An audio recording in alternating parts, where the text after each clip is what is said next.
Brick by brick, Australia is trying to build its way out of a housing crisis.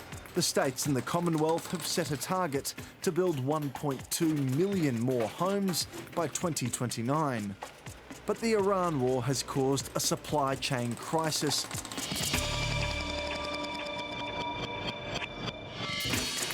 that threatens to dismantle those plans. The key materials for any build come from suppliers like Stuart Ginn, who runs a metal wholesale workshop. Brackets, cleats, beams, what is kind of required. The work comes in the door, we manufacture and send it out. Around 9% of the world's aluminium supply comes from the Middle East. Many smelters have paused or reduced production.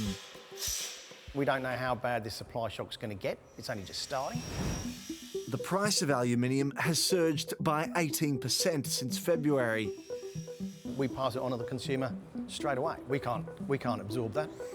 Right across the workshop, things are more expensive. Brackets for windows, joints under floors, garden gates. Everything just seemed to sort of clam up and it kind of fell off a cliff. So the phone stopped ringing. I mean, we're quite a tight little unit and it would be sad to let anyone go. Because we're in a small family business. Once supplies are out the door, they end up at building sites like this in suburban Sydney. We employ about 16 employees, including office staff. We normally have about 7 or 10 projects going at any given stage. Jack Stewart is a residential builder. In the last 6 weeks, we've had upwards of 3 price increases from a whole host of suppliers, from concrete, rubbish removal, to timber, and it's just, especially deliveries with diesel prices, as you're well aware. He's doing this renovation on a fixed price contract that was locked in before the war. Even though the cost of his supplies are going up, he can't budge. Everybody else gets to, pass on the costs, and us being signed into a lump sum contract means we have nowhere to pass those costs on. But future contracts yet to be signed will factor in rising costs. Jack's worried that could spook the market. Everyone's always looking at the bottom dollar, and if it's not within their budget, then maybe they'll just sit back and wait. Do I think building will ever get any cheaper? No. The more it costs to build a home, the fewer homes we're going to build. Even before the war started, Australia was well behind the goal to build 1.2 million homes by 2029. By now, we should have started building 360,000 homes, but we're more than 77,000 short of where we need to be. A week before we saw the conflict kick off in the Middle East, the ABS's own CPI data showed that housing inflation was running at almost twice the rate of inflation across the economy. And you had any challenges over the last couple of weeks? Yeah, obviously. Matt Pollock from Master Builders says the best thing industry and government can do is reconsider the terms of fixed price contracts. Whether that's through just leniency around timeframes, leniency around variations, speeding up the payment of progress claims to help builders with cash flow. Those fixed price contracts are often set by developers who are essential to Australia reaching its housing targets.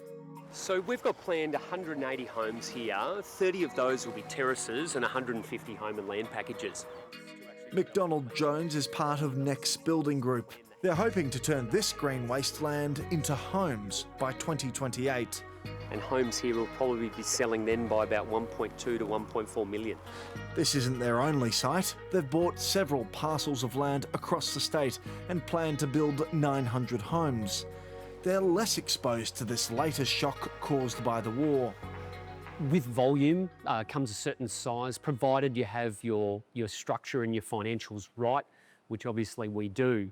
But you can only absorb that for a certain amount of time. Rob Douglas is sympathetic to the small businesses installing taps and tiles in the homes they develop, but his priority is delivering for customers.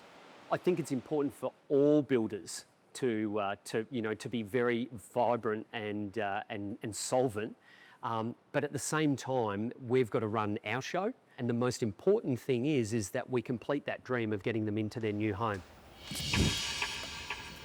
Our housing targets are off track. Just how far they fall behind won't be determined by the building industry. Instead, it'll be by when this war ends. In fact, it could be Donald Trump, a former developer himself, whose decisions weigh heaviest. When do you anticipate this crisis to resolve?